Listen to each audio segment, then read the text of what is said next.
안녕하세요. 저는 40대 남자이고 평범한 직장인입니다. 친구의 장모님을 사랑하게 된 사연을 보내려고 합니다. 저에게는 친한 친구가 집 근처에 살고 있습니다. 그래서 자주 그 친구랑 술도 먹고 그 친구 집에 놀러 가기도 했습니다. 그 친구 재수 씨는 나이도 어리고 정말 예뻤습니다. 친구 아내는 항상 싹싹해서 그 친구네 집에 갈 때는 항상 재수 씨가 좋아하는 음식을 사서 갔습니다. 친구 결혼식 때 얼핏 뵙기는 했는데 친구 장모님은 정말 미인이십니다. 나이도 많이 젊어서 저랑 몇 살 차이 나 보이지 않았습니다. 나중에 알고 보니 재수 씨 아버님이 재수 씨 어렸을 때 재혼을 한 것이었고 친엄마랑 다름없이 재수 씨를 키웠다고 했습니다. 그래서 친구 장모님은 우리보다 14살밖에 많지 않았습니다. 하지만 피부도 좋고 얼굴도 예쁘고 몸도 날씬하고 잘 꾸며서 그런지 저랑 5살 정도밖에 차이나 보이지 않았습니다. 결혼 초부터 친구네 신혼집에 가끔 가기는 했습니다. 친구가 결혼한 후 1년 정도 후에 친구 장인어른이 갑자기 돌아가셨습니다. 친한 친구이기에 장례식장에 가기도 했고 발인 날에는 운고를 도와주고 친구를 위해서 정말 최선을 다했습니다. 장례가 끝나고 몇 주 후에 친구에게 연락이 와서 밥을 먹기로 했습니다.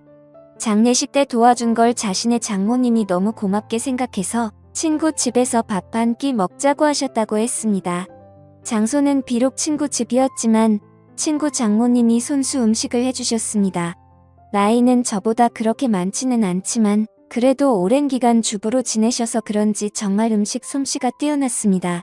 결혼식 때 잠깐 뵙고 장례식장에서 초췌한 모습만 봤는데 오늘 친구 장모님을 보니 정말 뛰어난 외모를 가지고 있으셨습니다. 친구 아내도 예뻤지만 친구 장모님은 정말 아름다우셨습니다. 사위 친구니 저를 사위처럼 대해주시기는 했지만 저는 약간 여자로 느껴지기도 했습니다. 친구는 예쁜 아내도 있고 젊고 아름다운 장모님도 있다는 게 부러웠습니다. 그렇게 좋은 시간을 가지고 몇 년 지났을 때였습니다. 친구는 그 사이 아들을 낳았는데 아들이 돌이 지나자 재수 씨가 복직을 해야 해서 장모님이 집에 와서 봐주신다 했습니다. 친구 아들이 너무 어려서 한 번도 찾아가지 못했지만 돌잔치를 기점으로 친구도 시간이 많아져서 종종 밖에서 보기도 했고 2차로 친구 집에 가기도 했습니다. 물론 아이가 아직 어리니까 조심스럽기는 했는데 재수 씨도 저를 좋게 보고 있었고 친구 장모님도 저를 좋게 보고 있었습니다. 처음에는 아무래도 사위 친구다 보니 어색한지 장모님은 방에 들어가셨습니다. 하지만 시간이 지나자 같이 술 한 잔씩 하기 시작했습니다. 장모님도 술을 좋아하시는데 손자 때문에 많이는 안 드셨지만 그래도 맥주 몇 잔씩 드시며 좋아하셨습니다. 그러면서 제 결혼 생활이나 연애에 대해서도 물어보시며 혼자 사는 것에 대해 진심으로 걱정을 해주셨습니다. 어느 순간 친구를 통해서 반찬도 보내주시고 더 자주 초대해 저녁을 대접해주기도 했습니다. 그럴수록 친구 장모님이 너무나도 괜찮아 보였고 얼굴을 자주 봐서 그런지 정이 들기 시작했습니다. 여자친구와 트러블이 많고 스트레스를 받을 때 장모님은 너그럽고 인자한 성격으로 저의 스트레스를 보듬어 주셨고 그럴수록 점점 친구 장모님이 좋아지기 시작했습니다. 집이라서 편하게 입고 화장도 많이 하지 않은 얼굴이었지만 그래도 너무 예뻐 보였습니다. 여자친구 외모와는 비교가 되었습니다. 그럴수록 틈만 나면 친구에게 연락해서 친구네 집에 놀러갔고 그러다 보니 더 자주 보면서 친해지게 되었습니다. 여자친구와는 결국에는 헤어졌습니다.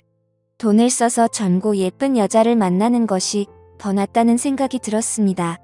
그리고 내 마음의 친구 장모님이 한번 자리 잡고 나니 여자친구가 마음에 들지 않았습니다. 친구 장모님을 따로 만날 기회가 없었고 항상 친구나 재수 씨와 함께 봤기 때문에 제 마음을 표현하기는 힘들었습니다. 어떻게 연락처를 가지고 있기는 했지만 가끔 안부식으로 몇 번 연락을 한 게 다였습니다. 그러다 어느 날 기회가 왔습니다. 친구가 아내와 아들을 데리고 며칠 해외여행을 간다고 했습니다. 장모님에게 같이 가자고 했지만 새 식구 오붓하게 다녀오라며 자신은 좀 쉬기도 하고 친구들도 만날 거라고 했습니다. 저는 그게 기회라고 생각해서 따로 친구 장모님을 만나기로 했습니다. 친구가 여행을 간다고 한 날 연락을 했습니다. 친구 여행 가서 혼자 계시느라 심심하지 않으시냐? 그동안 저에게 대접을 잘해주셔서 한번 대접을 하고 싶다고 했습니다.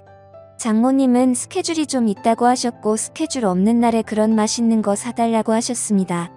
친구 장모님이 먹고 싶다는 메뉴를 검색해서 일부러 차로 몇십 분 가야 하는 괜찮은 맛집을 알아봤습니다. 장모님도 좋다고 하셨고 제가 차를 몰아 장모님을 태우려고 친구네 집으로 갔습니다. 그동안 친구 집에서 편한 모습만 봤었는데 외출을 한다고 꾸민 장모님을 보니 정말 아름다웠습니다. 누가 보면 정말 40대인 줄 알 정도였습니다. 물론 저를 사위 친구로 생각하시고 편하게 오신 거였지만 저는 꾸민 그녀를 보자 첫 데이트 마냥 심장이 쿵쾅거렸다. 드라이브도 하고 남한강이 보이는 분위기 좋은 곳에서 맛있는 밥도 먹었습니다. 조금이라도 그녀와 더 있고 싶어서 분위기가 좋은 카페에 가서 이야기도 많이 했습니다. 장모님은 이제 손주도 다 컸고 어린이집 학원은 친구나 재수씨도 할 수 있으니 이제 슬슬 친구네와는 따로 살 생각이라고 했습니다. 친구 부부에게도 얘기를 했는데 아직은 같이 살기를 원한다며 아마 혼자 지낼 자신이 걱정돼서 그런 것 같다고 했습니다. 장모님이 친구네 집에 계속 있으면 솔직히 저에게는 전혀 기회가 없기 때문에 저는 맞장구 쳐주는 것처럼 이제 장모님도 따로 사시면서 장모님 인생을 즐기라고 말했습니다. 장모님도 저랑 얘기가 통한다며 좋아했습니다. 장모님을 바래다 주고 헤어지기가 아쉬워서 술 한잔하자고 했습니다. 하지만 장모님은 다음날 아침부터 친구들과 스케줄이 있다며 거절하셨습니다. 며칠 안 남은 친구네 여행 기간에 시간 되실 때 있냐고 물어봤지만 간만에 혼자 있는 기간이라 스케줄을 다 잡아놨다며 친구 부부가 여행 끝나고 돌아오면 집으로 한번 와서 함께 마시자고 했습니다. 저는 너무나도 아쉬웠지만 계속 들이대면 거부감이 들까봐 그녀를 돌려보냈습니다. 집으로 들어오니 너무나도 아쉬움이 남았고 장모님을 생각하며 스스로 위로를 했습니다. 그 후로 몇 개월 친구네 집에 몇 번 갔고 친구 장모님을 보면서 애틋한 감정은 점점 부풀어 올랐습니다. 그러던 어느 날 친구네 집에 갔을 때 장모님이 보이지 않으셨고 친구는 며칠 전부터 따로 나가 사신다고 했습니다. 그 얘기를 듣고 몇 날 며칠을 고민하다가 장모님께 메시지를 보냈습니다. 나가 사신다는 얘기 들었다며 괜찮으시냐고 안부를 물어봤고 장모님은 손주가 눈앞에 아른거리지만 시간적 여유도 있고 육체적으로도 편하다고 했습니다. 이런저런 얘기를 하다가 시간 될 때 같이 식사하자고 했고 그 후로 연락을 더 주고받다가 결국 만나게 되었습니다. 몇 주 만에 만나는 그녀는 정말 아름다웠습니다. 첫 데이트 때보다 더 아름답게 입고 왔고 그 모습에 눈에서 하트가 뿅뿅하는 걸 느낄 수 있었습니다. 우리는 소고기 집에 가서 한우를 먹으며 술을 한잔했습니다. 그녀는 다음날 스케줄이 없다며 오랜만에 술을 실컷 마시고 싶다고 했습니다. 고기질이 좋으니 술은 술술 들어갔고 장모님도 저도 술에 좀 취했습니다. 장모님은 은근히 제 마음을 알고 있다는 표현을 하면서도 자신이 나이도 있고 관계가 친구 장모님이니 그런 생각은 접으라는 식으로 말했습니다. 그 소리에 처음에는 당황하기도 하고 부끄럽기도 했지만 나이가 뭐가 중요하고 그리고 비밀로 하면 관계가 뭐가 중요하냐며 제 마음을 고백했습니다. 어차피 이렇게 끝이 날 거면 제 마음이라도 고백해야 한다고 생각했습니다. 그녀는 제가 술이 좀 과했다며 일어서자고 했고 그렇게 그녀를 택시에 태워 돌려보내고 가슴이 너무 아파서 눈물이 났습니다. 이혼 후 정말 좋아하는 첫 여자였는데 친구 장모님이라는 이유 때문에 만날 수 없다는 생각에 가슴이 먹먹했습니다. 친구 장모님이 아니었다면 만남조차 없었을 수도 있겠지만 그렇게 몇 주간 너무 힘든 시간을 보냈습니다. 그러다 술에 취해 그녀에게 연락했습니다. 정말 좋아하고 잊으려고 노력해도 잘 안 된다고 한 번만 더 만날 수 있냐고 진심으로 고백했습니다. 며칠간 연락이 없다가 그녀에게서 연락이 왔고 그녀의 집 근처 술집에서 만났습니다. 다시 만난 그녀는 여전히 예쁘고 아름다웠지만 표정은 조금 차가웠습니다. 우리는 한동안 말없이 술만 마셨습니다. 이게 마지막일지도 모른다고 생각하니 너무나도 슬펐고 저는 마지막으로 제 진심을 이야기했습니다. 제 마음을 안 받아줘도 좋고 안 받아준다면 다시는 연락하지 않겠다고 했습니다. 하지만 그녀를 진심으로 좋아하고 사랑한다고 했습니다. 진심 어린 제 말이 통했는지 그녀는 조금씩 미소를 보이기 시작했습니다.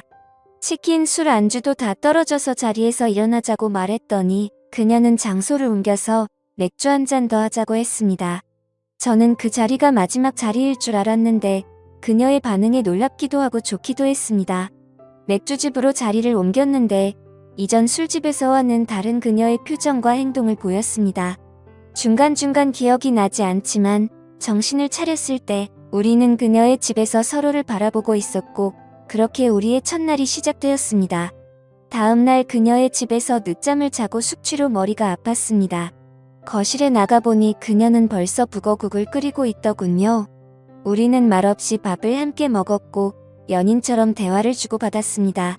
술에 취한 저를 꼬신 건 자신이라며 웃으면서 얘기하더라고요.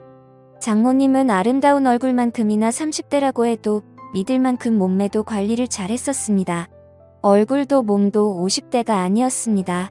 그 후로 우리는 연인이 되었고 서로의 집을 오가며 사랑을 키워나가고 있습니다. 그녀와 저의 나이 차이는 전혀 문제될 게 없고 비밀만 잘 지키며 사랑한다면 관계에도 문제가 없을 것 같습니다. 저도 그녀도 서로에게 푹 빠져있고 이렇게 오랫동안 함께 사랑하고 싶습니다. 어떻게 보면 남들이 손가락질할 관계이지만 저도 혼자이고 그녀도 혼자인데 그런 게 문제가 되는 현실이 너무나도 안타깝습니다. 오늘의 사연은 여기까지입니다. 긴 사연 끝까지 읽어주셔서 감사합니다.